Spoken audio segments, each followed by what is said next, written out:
So hello everyone. So revised code of ethics के अंदर एक नया टॉपिक ऐड हुआ है, दैट इज नॉक्लार। काफी इंपॉर्टेंट टॉपिक है। आईसीएस स्टडी मटेरियल में आपको दिखाई देगा NOCLAR, that is non compliance with laws and regulations. क्या है नॉक्लार, क्यों है नॉक्लार, क्यों आया है ये NOCLAR, what is the objective behind it, and इसके अंदर अपने को क्या ध्यान रखना है। ठीक है, पहले बैकग्राउंड में जाते हैं, उसके बाद बताऊंगा कि क्यों आया नॉक्लार, इसका ग्लोबल रेलिवेंस क्या है, इंडिया में कब से एप्लीकेबल है, एंड साथ ही साथ प्रैक्टिकली अब इसका इंपैक्ट जो है वो चार्टर्ड अकाउंटेंट्स में क्या आने वाला है, प्रोफेशनल अकाउंटेंट्स के ऊपर क्या आने वाला है।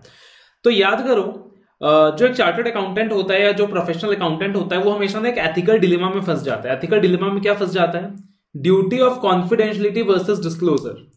ऑडिट करते वक्त अपने को किसी नॉन कंप्लायंस का पता चला, ऑडिट करते वक्त अपने को किसी नॉन कंप्लायंस का पता चला, एंड मान लीजिए that is not concerning the financial statements directly as a whole, right. तो ऑडिट करते वक्त अपने को किसी नॉन कंप्लायंस का पता चला, किसी इरेगुलरिटी का पता चला, तो अपन हमेशा एक एथिकल डिलेमा में फंस जाते हैं कि रेगुलेटरी अथॉरिटी को रिपोर्ट करें या ना करें। क्योंकि एक तरफ आता है ड्यूटी ऑफ कॉन्फिडेंशियलिटी, कि अपने को कॉन्फिडेंशियलिटी का ध्यान रखना है, क्लाइंट का कोई भी कॉन्फिडेंशियल इंफॉर्मेशन थर्ड पार्टी को डिस्क्लोज नहीं करना है, और दूसरी तरफ आता है एक एथिकल रिस्पॉन्सिबिलिटी यार कि अपने को रेगुलेटरी अथॉरिटीज को बता देना चाहिए। तो वहां पे एक प्रोफेशनल अकाउंटेंट हमेशा एक एथिकल डिलेमा में फंस जाता है। कुछ चीजें ऐसी हैं जिसका क्लियर कट बोला गया है कि फॉर एग्जांपल कंपनीज एक्ट में बोला गया है कि अगर आप ऑडिट कर रहे हो, फ्रॉड का पता चला तो सेंट्रल गवर्नमेंट को रिपोर्ट कर दो। तो उसका क्लियर कट बोला गया है कंपनीज एक्ट के अंदर कि भैया फ्रॉड का पता चला तो आप डिस्क्लोजर दे दो। ऐसे 250 है, तो ऐसे 250 कुछ चीजें यहां पे क्लियर करता है कि भैया कोई ऐसा नॉन कंप्लायंस है जिसका फाइनेंशियल स्टेटमेंट्स में इंपैक्ट आ रहा है, तो आप उसके रिस्पेक्ट में मॉडिफिकेशन जारी कर दीजिए। तो ऐसे 250 कहता है if there is any non compliance and that is having a material impact on the financials of the company, तो आप रिपोर्ट को मॉडिफाई कर दो। Similarly section 143 sub section 12 of companies act के अंदर एक डिस्क्लोजर रिक्वायरमेंट है कि फ्रॉड का पता चला तो सेंट्रल गवर्नमेंट को बता दो, सेंट्रल गवर्नमेंट को वहां पे रिपोर्ट कर दो। तो कुछ चीजें क्लैरिफाई की हुई है इधर उधर, जैसे 143 सब सेक्शन 12 में फ्रॉड को लेकर बोल दिया, ऐसे 250 के अंदर बोला कि भैया ऑडिट करते वक्त आपको नॉन कंप्लायंस का पता चले और फाइनेंशियल स्टेटमेंट्स में उसका इंपैक्ट है तो आप रिपोर्ट को मॉडिफाई कर दीजिए, है ना। मगर आईसीआई ने इसके लिए कुछ भी एज सच गाइडलाइंस इशू नहीं कर रखे हैं कि what a professional accountant is suppose to do, what a chartered accountant is suppose to do if he comes across any kind of non compliance, है ना। अब देखो, आज का जो स्टेक होल्डर्स का एक्सपेक्टेशन है ना, मॉडर्न सिनेरियो के अंदर जो हमारे स्टेक होल्डर्स हैं, जो जनरल पब्लिक है, उनका जो एक्सपेक्टेशन है ना एक प्रोफेशनल अकाउंटेंट से, एक चार्टर्ड अकाउंटेंट से, वो क्या है कि भैया कंपनी में कुछ भी गलत हो रहा है, कुछ भी इरेगुलरिटी है, तो वो चार्टर्ड अकाउंटेंट क्या कर देगा, डिस्क्लोजर दे देगा। लेकिन जो चार्टर्ड अकाउंटेंट है वो एक एथिकल डिलेमा में फंसा हुआ है, जो एक प्रोफेशनल अकाउंटेंट है वो एक एथिकल डिलेमा में फंसा हुआ है। क्या करूं मैं, क्या करूं, ये कैसी मुश्किल है, मैं डिस्क्लोजर दूं या नहीं दूं, मैं डिस्क्लोजर दूं या नहीं दूं, कॉन्फिडेंशियलिटी का ध्यान रखूं या स्टेक होल्डर्स के एक्सपेक्टेशंस का ध्यान रखूं। प्लस मैनेजमेंट से भी प्रेशर आता है कि यार अननेसेसरली डिस्क्लोजर दे दूंगा तो वहां पे हो सकता है कि मेरे को ऑडिट से निकाल दिया जाए, वो भी एक प्रेशर आता है, हो सकता है मेरा फीस कर दिया जाए, फीस कम कर दिया जाए। सो इन्हीं चीजों को ध्यान में रखते हुए नॉक्लार का गाइडलाइंस जारी किया गया था बाय इस्बा इन जुलाई 2016। तो आप सोचो, international ethics standard board of accountants ने प्रोनाउंसमेंट्स नॉक्लार का कब निकाला था, जुलाई 2016 में, that is non compliance with laws and regulations, कि अगर नॉन कंप्लायंस होता है लॉज एंड रेगुलेशंस में तो इन दैट सिचुएशन एक प्रोफेशनल अकाउंटेंट को क्या करना चाहिए। मगर इंडिया में इसको अडॉप्ट करते करते आईसीआई ने अब जाकर इसको अडॉप्ट किया है ना, अब जाकर इसको अडॉप्ट किया है, अब जाकर ये प्रोफेशनल अकाउंटेंट्स के ऊपर एप्लीकेबल होगा विद इफेक्ट फ्रॉम 1 अप्रैल 2022। तब सोच के देख सकते हो, पहले ही एप्लीकेबल होने वाला था, लेकिन कोविड की वजह से वो डिले होता गया और इंडिया में अब जाकर एप्लीकेबल होगा प्रोफेशनल अकाउंटेंट्स के ऊपर with effect from 1 April 2022। But इस्बा ने तो ये जो फाइनल प्रोनाउंसमेंट है नॉक्लार का, ये जुलाई 2016 में ही इसका रेडी कर दिया था, तैयार कर दिया था। तो अब नॉक्लार है क्या, व्हाट इज नॉक्लार, देखना, जो भी चीजें यहां पे मैंने नोट्स के फॉर्म में बनाई हुई, यहां पहले सुनो, समझो और फिर मेरे साथ नोट डाउन करोगे। आप बुक में ऑलरेडी है, बट आप अगर नोट डाउन कर लोगे आपके लिए इजी होगा। What is NOCLAR? It is an act of omission और कमीशन, इंटेंशनल और unintentional. It is the act of omission और कमीशन, इंटेंशनल और unintentional, committed by the client, या फिर मे बी द एम्प्लॉयर, या फिर मे बी बाय मैनेजमेंट, या फिर may be by anyone who is acting on behalf of the client, contrary to prevailing laws and regulations. तो बोला गया भैया कोई भी ऐसा एक्ट चाहे जानबूझकर किया जाए या अनजाने में किया जाए, चाहे क्लाइंट करे या एम्प्लॉयर करे या मैनेजमेंट करे या इन लोगों के बिहाफ में कोई करे, जो कि लॉज एंड रेगुलेशन के अगेंस्ट है, उसी को नॉकलार कहा जाता है, उसी को नॉकलार कहा जाता है। कोई भी ओमिशन, कोई भी कमीशन इंटेंशनल है, अनइंटेंशनल है, अनइंटेंशनल भी कवर्ड है यहां पे, तो ये चीज ध्यान रखनी है। इंटेंशनल है, अनइंटेंशनल है, जानबूझकर किया हो, अनजाने में किया हो, कोई फर्क नहीं पड़ता। क्लाइंट ने किया हो, एम्प्लॉयर ने किया हो, मैनेजमेंट ने किया हो, कोई फर्क नहीं पड़ता। किसी ने भी किया हो, जो भी लॉज एंड रेगुलेशन के अगेंस्ट है वो नॉकलार है, वो नॉकलार है, राइट। एंड नॉकलार की गाइडलाइंस क्या कहती हैं कि अगर एक प्रोफेशनल अकाउंटेंट को ऑडिट असाइनमेंट परफॉर्म करते वक्त ऐसे किसी भी नॉन कंप्लायंस का पता चलता है, मतलब नॉकलार का पता चलता है, ऐसे किसी भी ओमिशन या कमीशन का पता चलता है जो कि इंटेंशनल है या अनइंटेंशनल है, चाहे उसे क्लाइंट ने किया है या एम्प्लॉयर ने किया है या मैनेजमेंट ने किया है, जो कि contrary to prevailing laws and regulations है, उसके बारे में प्रोफेशनल अकाउंटेंट को जो भी एप्रोप्रिएट ऑथोरिटीज होगी उनको डिस्क्लोज करना पड़ेगा, जो भी रेगुलेटरी ऑथोरिटीज होगी उनको डिस्क्लोजर देना पड़ेगा। ओ माय गॉड, यानी इसका जो स्कोप है ये तो बहुत बड़ा है, इसका जो हॉराइजन है ये तो बहुत बड़ा है। आप समझ सकते हो कि जो ऐसे 250 है, ऐसे 250 के कंपैरिजन में इसका जो हॉराइजन है अपने आप में बहुत बड़ा है, बहुत वास्ट है सिमिलर लाइंस में, ऐसे 250 के सिमिलर लाइंस में है, जो कि अपना स्टैंडर्ड ऑफ ऑडिटिंग है, consideration of laws and regulation in an audit of financial statements.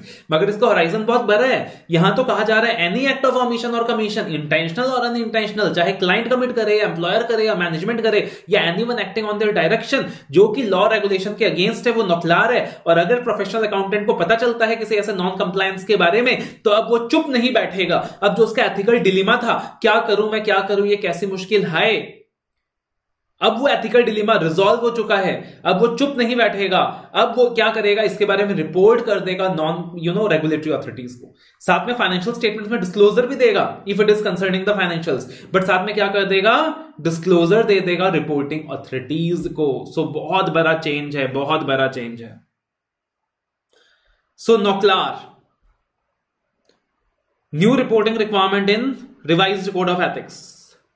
The chartered accountants की जगह अगर हम प्रोफेशनल अकाउंटेंट्स यूज करें तो ज्यादा एप्रोप्रिएट होगा, because revised code of ethics में they have used the word professional accountants. Professional accountants are required to report on matters including fraud.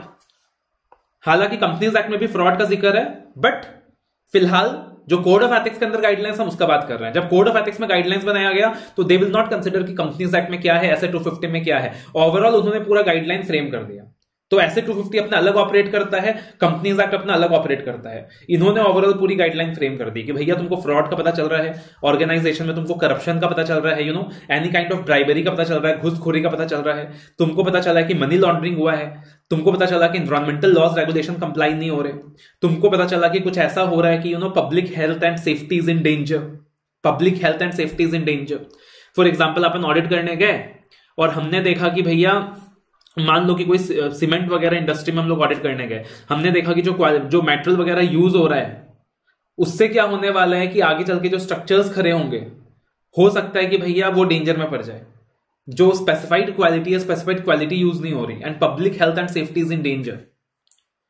तो अगेन अपने को उसका भी ध्यान रखना है, उसकी भी रिपोर्टिंग करनी है। तो फ्रॉड का पता चले तब भी रिपोर्टिंग करनी है एप्रोप्रिएट ऑथोरिटीज को, करप्शन का पता चले कि करप्शन हो रहा है तब भी रिपोर्टिंग करनी है, bribery, money laundering, environmental safety, environmental protection, public health safety, इन सब चीजों में रिपोर्टिंग करनी है एप्रोप्रिएट ऑथोरिटीज को। अब फ्रॉड का पता चला 143 सबसेक्शन 12 के हिसाब से सीजी को रिपोर्ट करना है, वो अलग है। फ्रॉड का पता चला तो in that very scenario standards of auditing के हिसाब से अपने को रिपोर्ट को मॉडिफाई करना है, वो अलग है, दैट इज डिफरेंट। नॉकलार कहता है कि भैया तुमको एप्रोप्रिएट ऑथोरिटी को रिपोर्ट करना है, और यहां पे होराइजन कितना बड़ा कर दिया, fraud, corruption, bribery, money laundering, environmental protection, public health safety, हर चीज में एप्रोप्रिएट ऑथोरिटीज को रिपोर्ट करना है, जो भी रेगुलेटरी ऑथोरिटीज है रिपोर्ट करना है। For example fraudulent financial reporting का पता चला, लिस्टेड कंपनी है तो सेबी को रिपोर्ट करना पड़ेगा, we have to report to SEBI. Insurance company में कुछ भी घपलेबाजी पता चला, कुछ भी नॉन कंप्लायंस का पता चला तो we have to report to IRDA। Banking company में कुछ भी नॉन कंप्लायंस का पता चला, we have to report to RBI। तो जो भी एप्रोप्रिएट ऑथोरिटीज है, रेगुलेटरी ऑथोरिटीज है, उनको रिपोर्ट करना है, but no reporting is needed if matter is inconsequential. यानी कि अगर मैटर इमैटेरियल है, उसका फाइनेंशियल्स में बिल्कुल प्रभाव नहीं है, फाइनेंशियल्स के अलावा भी अगर हम लोग देखें कि बिल्कुल इमैटेरियल बात है ना, तो वहां पे रिपोर्टिंग नहीं चाहिए। बट अगर मैटर कॉन्सिक्वेंटियल है तो in that situation professional accountant को रिपोर्ट करना पड़ेगा। But again whether the matter is consequential और the matter is inconsequential, that is the matter of professional judgement of the professional accountant. तो वो तो उसके प्रोफेशनल जजमेंट में ही आएगा। और अगर यहां पे जो प्रोफेशनल अकाउंटेंट है वो कंप्लाई नहीं करता, वो रिपोर्टिंग नहीं करता, नॉन कंप्लायंस, या फिर मैं कह सकता हूं नॉन रिपोर्टिंग, वो रिपोर्ट नहीं करता, तो बोला गया है कि उसके खिलाफ डिसिप्लिनरी एक्शन इनिशिएट किया जा सकता है। The disciplinary action can be initiated against him, है ना, disciplinary action can be initiated against him. तो अब इससे क्या होने वाला है, कहीं ना कहीं नॉकलार से क्या होने वाला है, that the NOCLAR would actually require organisations to ensure robust compliance of regulatory framework. अब ऑर्गेनाइजेशंस के मन में भी डर रहेगा, और यार ये नॉकलार गाइडलाइन आ गया है, अब तो वो जो अकाउंटेंट आने वाला है, जो सीए आने वाला है, वो तो हर चीज के नॉन कंप्लायंस को रिपोर्ट करेगा अप्रोप्रिएट अथॉरिटी को, तो अपने को क्या करना है, अपना कंप्लायंस और पुख्ता करना है। इसकी वजह से आपको पता है कितने सारे ऑडिटर्स नॉकलर के आने की वजह से आप देखो कि पूरे देश भर में कम से कम 200 ऑडिटर्स ने अपना अपना रेजिग्नेशन सबमिट कर दिया फ्रॉम वेरियस लिस्टेड कंपनीज। इसका ये प्रैक्टिकल इंपैक्ट जा रहा है। तो NOCLAR would require organisations to ensure robust compliance of regulatory framework, right. Why NOCLAR, NOCLAR क्यों आया, बोल सकते हैं expectations of stakeholders and general public, आज के तारीख में एक्सपेक्टेशंस ही ऐसे ही है। बेटर अकाउंटेबिलिटी आएगा इससे, बोल सकते हैं it's a kind of whistle blower mechanism, कि अब ऑडिटर्स को भी विसल ब्लोअर का काम, विसल ब्लोअर का रोल निभाना है, एक सीए को भी विसल ब्लोअर का रोल निभाना है। फिलहाल इंडिया के अंदर इसका एप्लीकेबिलिटी लिस्टेड कंपनीज में सीमित किया गया है, ऑडिट असाइनमेंट्स में सीमित किया गया है, but globally NOCLAR is applicable to every type of company, every kind of assignment. India के अंदर फिलहाल as of now listed companies के ऊपर इसका एप्लीकेबिलिटी सीमित किया गया है, ऑडिट असाइनमेंट्स के ऊपर इसका एप्लीकेबिलिटी सीमित किया गया है। तो why NOCLAR, expectations of stakeholders and general public, better accountability and applicability की बात करें तो फॉर नाउ इंडिया के अंदर listed companies and audit assignments के केस में इसका एप्लीकेबिलिटी को सीमित किया गया है। अब इसका प्रैक्टिकल इंप्लीकेशन क्या दिखाई देगा कि प्रोफेशनल अकाउंटेंट को ना बाकी जो लॉज रेगुलेशन है वहां पे भी एक्सपर्ट की कंसल्टेंसी लेनी होगी बहुत ज्यादा। फॉर एग्जाम्पल अगर अपन रियल स्टेट इंडस्ट्री को ऑडिट करने जा रहे हैं, तो अगर अपन रियल स्टेट को ऑडिट करने जा रहे हैं, रियल स्टेट इंडस्ट्री को ऑडिट करने जा रहे हैं, तो इन दैट सिचुएशन अपने को रेरा, जो रेरा एक्ट है, जो गवर्निंग एक्ट है, उसका भी वर्किंग नॉलेज चाहिएगा। अपने को रेरा कंसल्टेंट से भी बात करनी होगी, रेरा कंसल्टेंट्स का भी क्या करना होगा, सलाह मशवरा लेना होगा। That is going to be the practical implication. यानी एक प्रोफेशनल अकाउंटेंट का जो रोल है ना वो इंक्रीज हो रहा है, प्रोफेशनल अकाउंटेंट के ऊपर जो जिम्मेदारी है ना वो इंक्रीज हो रहा है नॉकलर की वजह से, समझ रहे हो ना। और अकाउंटेंट्स भी अब और प्रैक्टिकली डिलीमा में है क्या करें, क्योंकि इतना आसान भी नहीं होता, क्लाइंट का भी ध्यान रखना पड़ता है, तो अकाउंटेंट्स भी अब डिलीमा में है कि क्या करें। तो प्रोफेशनल अकाउंटेंट में रिक्वायर टू कंसल्ट एक्सपर्ट्स, जैसे मैंने एग्जांपल के फॉर्म में दिया आपको कि भाई रियल स्टेट का मामला है तो consult with RERA consultants and you will need more working knowledge of the RERA, you will need more working knowledge of the RERA. Clear है।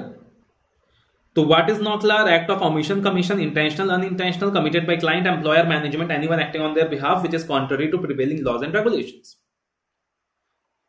CAs are required to report on matters including fraud, corruption, bribery, money laundering, environmental protection, public health safety, and required to report the matter to appropriate authorities या फिर regulatory authority. No reporting is needed if the matter is inconsequential. And अगर reporting नहीं किया तो disciplinary action लिया जाएगा उस professional के अगेंस्ट, उस सीए के against. NOCLAR would require organisations to ensure robust compliance of regulatory framework and why NOCLAR and the practical implication. ये सारा कुछ मैंने आपको दिया है, तो आप एक बार इसको नोट डाउन कर लो, नॉकलर का पूरा क्लैरिटी आपको मिल जाएगा।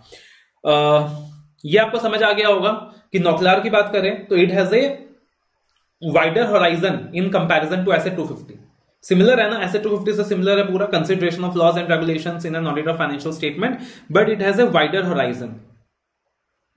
तो NOCLAR has a wider horizon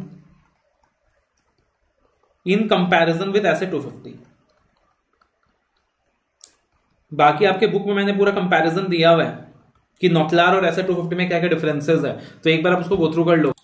जैसे कि कुछ मेजर डिफरेंसेस तो ये हैं कि नॉकलर के अंदर ना सीएन सर्विस को भी कवर किया गया है। एसए 250 में बेसिकली आप देखोगे सिर्फ ऑडिट के वक्त नॉन कंप्लायंस का ध्यान रखना पड़ता है लॉज रेगुलेशन का, लेकिन नॉकलर की जो गाइडलाइंस है ना वो सीएन सर्विस के ऊपर भी एप्लीकेबल है कि एक लिस्टेड कंपनी है और एक सीएन सर्विस है जो वहां नौकरी कर रहा है, तो वहां भी उसको नॉन कंप्लायंस का पता चले तो उसको भी रिपोर्टिंग करना पड़ेगा। प्लस जो स्टेक होल्डर्स हैं, स्टेक होल्डर्स के बारे में कुछ ऐसे 250 में बोला नहीं गया है, बट नॉकलार में ना प्रैक्टिकली स्टेक होल्डर्स का ध्यान रखा गया कि what are the expectations of stakeholders, what are the expectations of investors, what are the expectations of general public, and plus overall NOCLAR has a wider horizon. तो एक बार आप differences read कर लोगे कि नॉकलार एंड एसए 250 के अंदर क्या क्या डिफरेंसेस हैं। तो I believe you have got that understanding what is NOCLAR, what is the relevance, क्यों आया है, क्या रीजन है, क्या ऑब्जेक्टिव है, और नॉकलार का जो इंप्लीकेशन है प्रैक्टिकली या प्रोफेशनल अकाउंटेंट्स में क्या आने वाला है। तो एक बार आप नोट डाउन कर लीजिए सब कुछ।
अब देखना नॉकलार का हमने ओवरव्यू ले लिया, अब एक बार बुक से देख लेते हैं, कुछ चीजें और डिटेल में भी देखनी है अपने को। NOCLAR, non compliance with laws and regulations in the course of providing a professional service to the client और carrying out professional activities for an employer. मैंने आपको क्या बोला था, नॉकलार का जो होराइजन है बहुत बड़ा है। एक सीए इन प्रैक्टिस अपने क्लाइंट को प्रोफेशनल सर्विसेज रेंडर कर रहा है, या एक सीए इन सर्विस है जो कहीं नौकरी कर रहा है, दोनों ही सिचुएशन में नॉकलार कवर्ड होगा। और अगर उस प्रोफेशनल अकाउंटेंट को इंस्टेंस ऑफ नॉन कंप्लायंस का पता चलता है, again revised code of ethics के अंदर चार्टर्ड अकाउंटेंट यूज नहीं किया गया, प्रोफेशनल अकाउंटेंट यूज किया गया है, तो अपन भी प्रोफेशनल अकाउंटेंट यूज करेंगे। तो अगर प्रोफेशनल अकाउंटेंट को नॉन कंप्लायंस का पता चलता है विद लॉज एंड रेगुलेशंस, या फिर सस्पेक्टेड नॉन कंप्लायंस का पता चलता है, या फिर सस्पेक्टेड नॉन कंप्लायंस का पता चलता है, ये काफी इंपॉर्टेंट है। एक्चुअल नॉन कंप्लायंस का पता चले तब तो रिपोर्टिंग करनी है सर, सस्पेक्टेड नॉन कंप्लायंस का पता चले तो वो भी नॉकलार के अंदर आ जाएगा। सस्पेक्टेड नॉन कंप्लायंस का पता चले, दैट इज एक्चुअली कमिटेड या अबाउट टू बी कमिटेड, या तो ऑलरेडी कमिट हो चुका है या होने वाला है, या तो ब्राइबरी का इंस्टेंस हो चुका है या अपने को पता चला कि होने वाला है 2 दिन बाद, 3 दिन बाद, 4 दिन बाद, 1 हफ्ते बाद, या तो फ्रॉड हो चुका है या होने वाला है बाय द क्लाइंट और बाय द एम्प्लॉयर और बाय द मैनेजमेंट और बाय द एम्प्लॉइज और by the those charge with governance, anyone, कोई भी नॉन कंप्लायंस करे, सब कुछ नॉकलार के अंदर आएगा। However, नॉकलार under the revised code of ethics does not address the personal misconduct that is unrelated to business activities of the client, oblique employing organization and non-compliance by parties other than listed out in the definition of नॉकलार। बहुत simple सा चीज है कि हम कौन सा non compliance की बात कर रहे हैं, जो मेरा क्लाइंट है जिसका मैं ऑडिट कर रहा हूं, उसका जो बिजनेस एक्टिविटी है उससे रिलेटेड जो नॉन कंप्लायंस है। अब उसके जितने सारे डायरेक्टर्स वगैरह होंगे, उनका कोई पर्सनल मिसकंडक्ट रहेगा, कुछ पर्सनल, उन्होंने अपने पर्सनल लाइफ के अंदर कुछ नॉन कंप्लायंस वगैरह किया रहेगा, बट उसका उस बिजनेस से कोई लेना देना नहीं है, तो वो नॉकलार के अंदर नहीं आएगा। That does not come under NOCLAR. As per the International Ethics Standard Board for Accountants, that is ISBA, following examples would be covered in NOCLAR. तो क्या क्या examples है ISBA के हिसाब से जो NOCLAR के अंदर आएगा? This is just an inclusive set of list. तो हमने जो फ्रॉड, करप्शन, ब्राइबरी डिस्कस किया, मनी लॉन्ड्रिंग डिस्कस किया, वो सारा आएगा. इन्वायरमेंटल लॉज रेगुलेशन आएगा, पब्लिक हेल्थ एंड सेफ्टी आएगा. ये सारा तो ऑलरेडी हमने ओवरव्यू में देखा ही था. Fraud, corruption, bribery, then again environmental protection, public health, safety. उसके अलावा आप बोल सकते हो टैक्स पेमेंट्स. टैक्स पेमेंट में कोई इरेगुलरिटी है तो वो भी आएगा. Securities market and trading, securities market trading में कोई इरेगुलरिटी है तो वो भी आएगा. ये तो काफी इंपॉर्टेंट है. वो मूवी देखा ना scam 1992, securities market and trading में क्या क्या इरेगुलरिटीज हुआ था, तो वैसा कुछ पता चले तो भैया वो भी आएगा. Data protection, data is most critical for every organization, and if there is something that is compromising the security of the data, right, तो वो भी आएगा यहाँ पे. तो ये सारे एग्जांपल का लिस्ट में आ गए. ये सारे एग्जांपल्स आपके लिए इंपॉर्टेंट है. Some important facts about NOCLAR are given below. During course of providing a service, NOCLAR will be applicable if a professional accountant encounters or is made aware of non-compliance or suspected non-compliance in the course of providing a professional service to the client. But he is not required to investigate and not responsible for ensuring complete compliance. एक चीज ध्यान रखिएगा, नॉक्लार का मतलब खाली इतना है कि भैया प्रोफेशनल अकाउंटेंट को जब नॉन कंप्लायंस का पता चलेगा तो वो रिपोर्ट कर देगा अप्रोप्रिएट अथॉरिटी को. उसको आगे चल के इन्वेस्टिगेट करने की जरूरत नहीं है. उसके पास इन्वेस्टिगेटिंग अथॉरिटीज वाले पावर्स नहीं है, और उसको ना उसका ये भी जिम्मेदारी नहीं है कि वो ठेका लेके अरे भैया तुम एनवायरमेंटल लॉज रेगुलेशन कंप्लाई क्यों नहीं कर रहे, कंप्लाई करना पड़ेगा तुमको. भैया तुम चाचा चौधरी नहीं हो, तुमको कोई एमपी एमएलए नहीं बनाया गया, तुमको कोई इन्वेस्टिगेटिंग ऑफिसर नहीं बनाया गया कि तुम जाकर मैनेजमेंट को बोलोगे you have to comply. Management comply नहीं कर रहा, वो मैनेजमेंट का लुकआउट है. टीसीडब्ल्यूजी कंप्लाई नहीं कर रहा, वो टीसीडब्ल्यूजी का लुकआउट है. तुमको सिर्फ नॉन कंप्लायंस के बारे में रिपोर्ट करना है. तुमको ना इन्वेस्टिगेट करना है, ना एंश्योर करना है complete compliance. That is none of your business and that is none of your responsibilities. Expertise of laws not needed. Obviously एक प्रोफेशनल अकाउंटेंट को ओवरऑल नॉलेज तो होना चाहिए, उसको प्रोफेशनल जजमेंट भी एक्सरसाइज करना पड़ेगा, but he is not expected to have a deep level of knowledge. यार मैं रियल एस्टेट इंडस्ट्री को ऑडिट करने जाऊंगा, जरूरत पड़ेगा तो मैं रेरा कंसल्टेंट का मदद ले लूंगा, लेकिन कोई मेरे को बोलेगा कि रेरा का डीप अंडरस्टैंडिंग चाहिए, डीप नॉलेज चाहिए, that is not possible.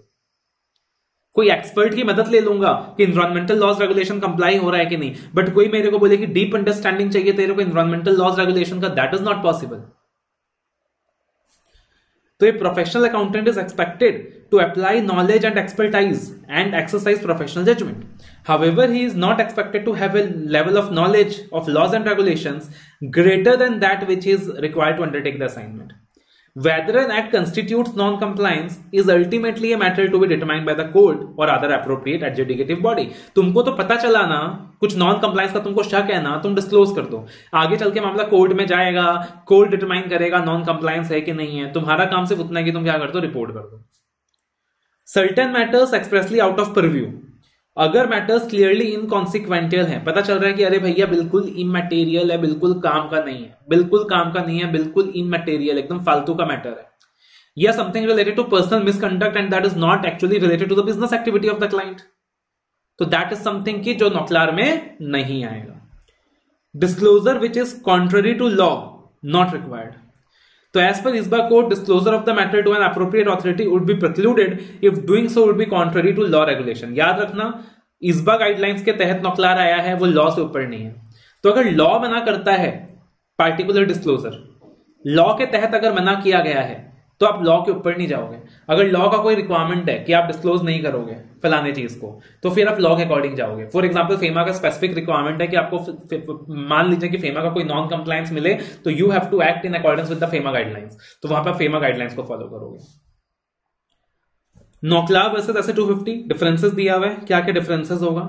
Asset 250 is applicable only on audit and not on other assurance engagements. तो एसेट 250 सिर्फ ऑडिट के ऊपर लगता है, बाकी एश्योरेंस एंगेजमेंट्स के ऊपर नहीं लगता. लेकिन नॉक्लार प्रोफेशनल अकाउंटेंट्स एंड सर्विस के ऊपर भी एप्लीकेबल है, प्रोफेशनल अकाउंटेंट्स एंड प्रैक्टिस के ऊपर भी एप्लीकेबल है.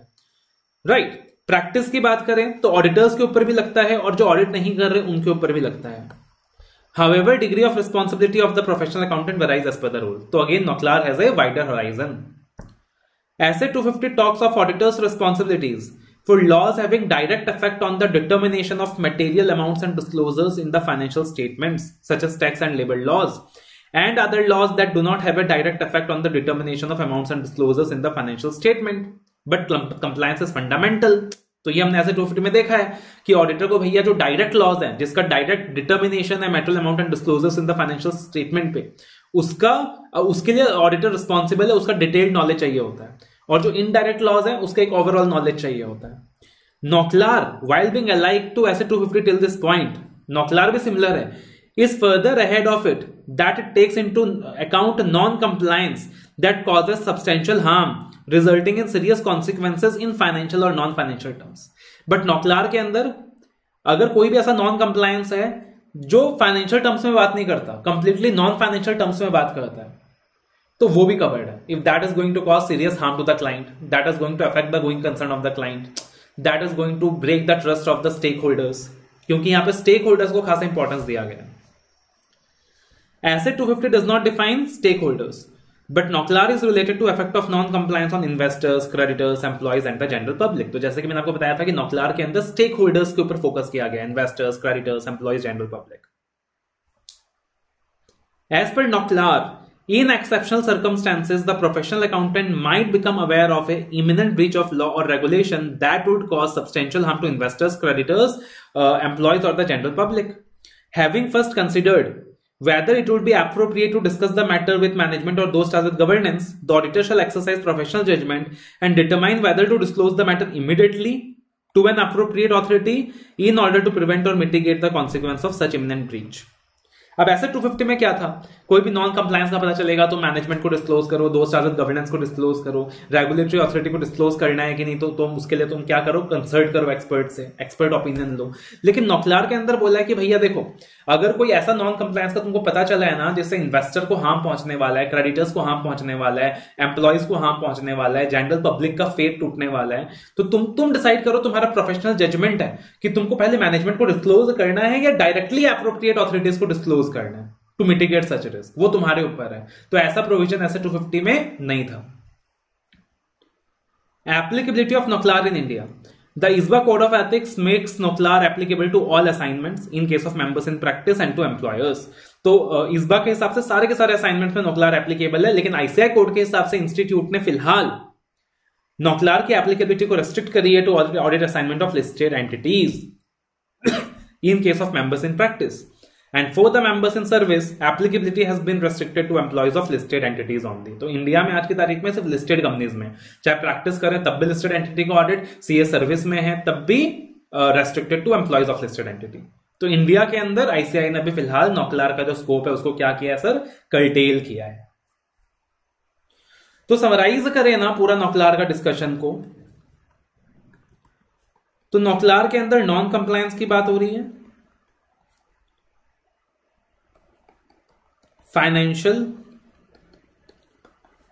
प्लस नॉन फाइनेंशियल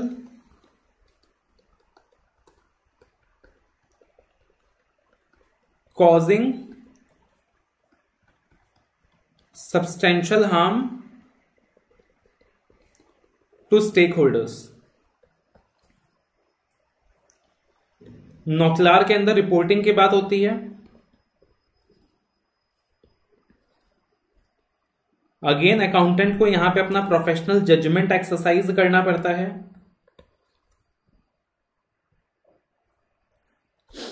ये CA in practice plus CA in service दोनों के ऊपर ये गाइडलाइंस एप्लीकेबल है आज की तारीख में।